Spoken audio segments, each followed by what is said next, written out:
I'm Abby. Now, normally what I would do when I make repair videos is I sometimes have a machine already in from a customer, and it's a very popular model or it's a very common scenario, and I will show you a repair or how to service or take away a cover or something that is doable in the home. Now, today's video isn't one of those scenarios. Today's video is a little bit different, and it's only a short video because I've already done the repair. And the reason is it's a very unique scenario.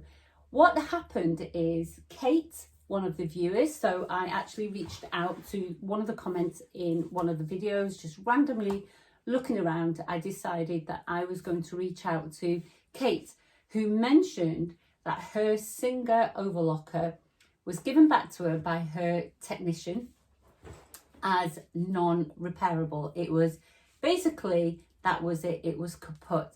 So I decided to reach out to Kate and say, well, if it's beyond repair, would you mind if I have a go at it? And I think when you're sort of at that point where you just don't care anymore because it's back and forward, I think you just sort of say, yes, why not? So I don't know if any of my previous videos have validated the trust that she may have had, or whether it was just a whim. But anyway, Kate trusted me. She sent the machine to me. It arrived last weekend. I've managed to get round to it yesterday and have a tinker. So I opened up the machine and fixed a few faults. And Kate sent me a quick letter telling me a little bit about the story of how things have happened. And Kate was actually making her pair of joggers, and what she was worried about was, as she's going along, it's sewing, but the stitches aren't quite right, okay, and the machine is really struggling. So she's changed the threads to identify the different colours. It's the needle or the loopers which are causing the problems, and it makes it easy for you to identify the problem. So poor Kate, she's made these joggers, but they're in a multicoloured overlocking, which is fine, but the stitching isn't great, and there is a lot of struggling going on. So Kate identified there's something wrong with the knives. So she sent some new knives with the machine, which I've replaced for her, because the ones that were already in there, it seems like the mechanic had put there, were not in set correctly. Easy problem, solved very quickly, actually. Another problem was that the rolled hem finger had been removed, or the chaining finger had been removed and not placed back properly, and that causes another set of problems itself. So if you watch a previous video, I show you how to remove the chaining finger in one of these machines, but it's essential that you put it back correctly, and there are grooves on the actual parts that match up, and if those grooves don't match up, you will find that the actual system itself won't work and won't function properly. So then the other aspect of it was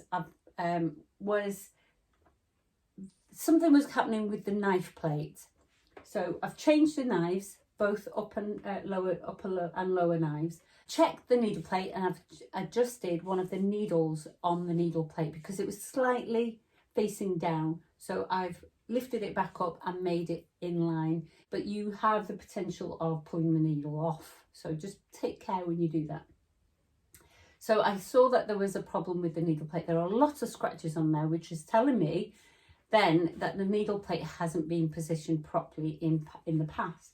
So I checked the adjustment of the press foot, which is correct. So I checked the timing of the overlocker, made sure all the needles, the sewing machine needles were in the right place. I made sure the loopers were in the right place, measured it all, and you can watch the timing video. I can show you how to check the timing on your overlocker as well. It's again very simple to do. But what happened here is the knife plate was wreaking havoc. So if Kate adjusted this screw here, the knife isn't moving. And so that was now the only thing that was really just getting me to get to a perfect stitch. So stitches that were forming were actually were actually being sort of scrunched up and crushed. So even though all the needle plate and the tensions and the timing was all correct, something else was causing problems. So I'm investigating this little area here. And in this little area, it then comes to mind that it's turning too much. Why is it turning too much? And it was getting late, and I just needed another fresh pair of eyes on the situation. So Pete came in, and I asked him to have a look at it and assess it for himself. And I told him what I'd done and what needed doing, and why it wasn't quite there yet, why we weren't getting that perfect stitch. So we were stitching, and we were stitching well, and the machine was moving, but there was something not quite right. So he discovered actually two things, which then concluded to what I'm about to tell you. But basically there was a circlip missing.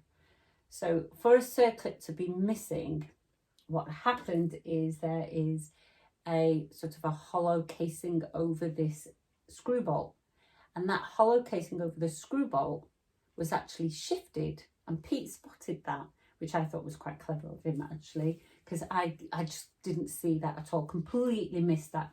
And because that's missed, what's happened is the space between the knife and sort of the plate was adjusted, and this screw, and because this nail bolt screw, because it's adjusted, what's happening is now the plate is not adjusting correctly. So with that in mind and the circlip missing, it's now dawned on both of us, and we start to look at each other, don't you? You just think, so someone has actually taken this whole section apart, and to have taken that whole section apart, you don't actually need to do that. You just don't. It's engineered and precisely put together for and very tightly put together, so it's very, very difficult to undo. So for you to undo it, there has got to be some drastic reason for you to take it apart. For the tension to be wrong, for the knives to be wrong, for the cutting width to be wrong, you do not need to take that whole section apart. You just don't. That isn't necessary. And it seemed that this whole, well, it was quite clear actually that this whole section has been taken apart. And because we realised that, I'd gone to bed now. I said, right, I quit, I'll do it in the morning. And it wasn't late, I got to bed early. Pete came back 10 minutes later and he said, I've taken it apart, put it back together and it's fine.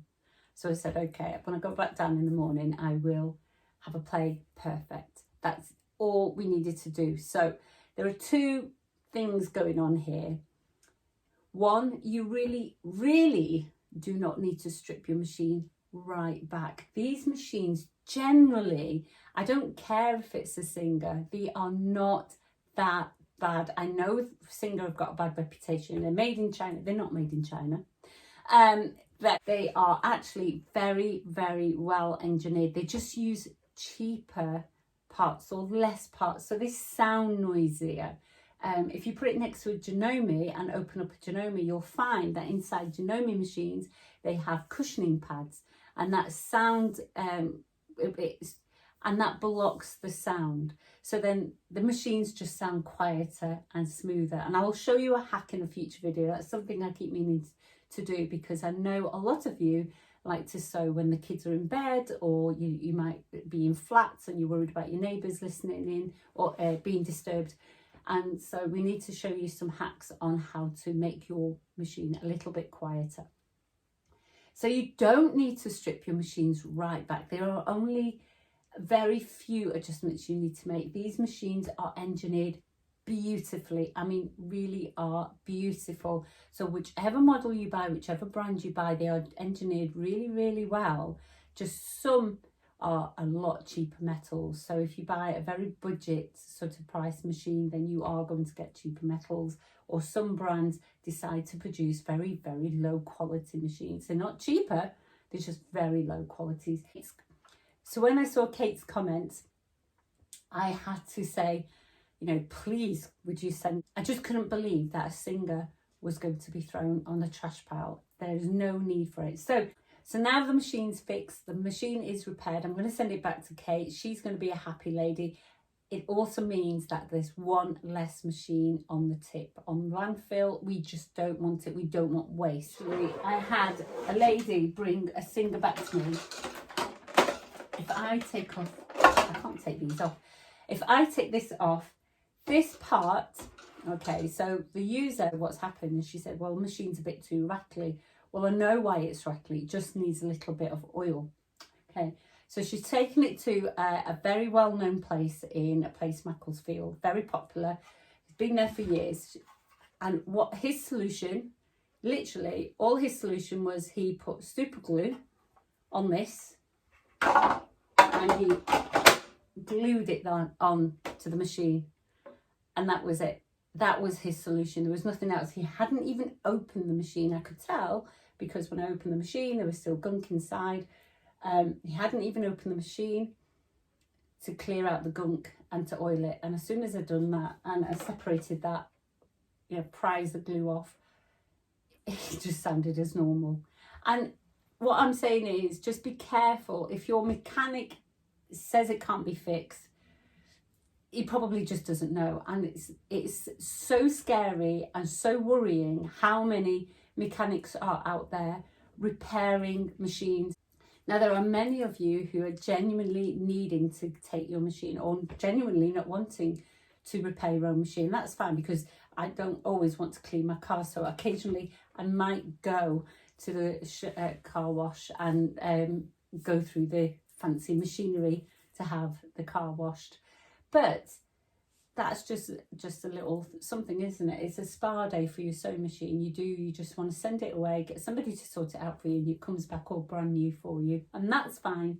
But there are lots of you who can't access repair shops, that can't afford these rocket sky high prices, who feel quite enabled in doing these repairs yourself. And that's all I want to do, is just help you guys.